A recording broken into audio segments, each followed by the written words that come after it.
Sri Lanka has sharply hiked fuel prices to a record high, causing further pain to the country's 22 million people in its worst economic crisis since independence.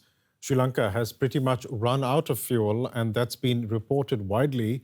But what we haven't seen so far is the desperation that a common person is facing because of the drop in supply.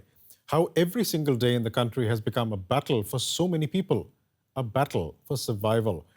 DW's Manira Chaudhary and Sharique Ahmad spent a day with auto rickshaw driver Dilan Simpson in Colombo.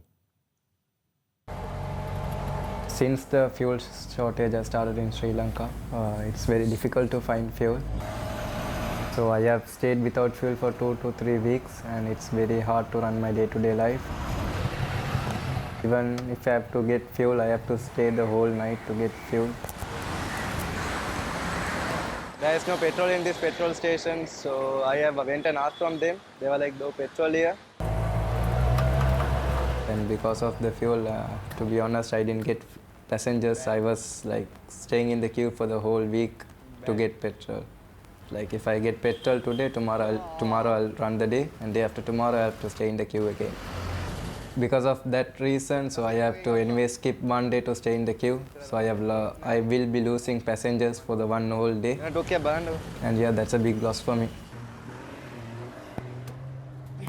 Since the fuel price has gone high, we also had to increase our fare. So when we increase the fare, the passengers, they can't also afford the price. Everything in Sri Lanka has gone high, the prices. So like normally, like every day we used to buy bread to have with the tea in the evening. The price of the bread has been double now. We don't eat like we used to eat before. Sometimes I stop at my friend's place to have a small chat. So he's also an auto driver. I have plenty of friends who drive auto here.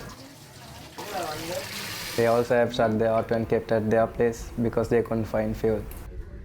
Right now at my house, we are using kerosene oil to cook our stuff. So very soon we'll end up kerosene.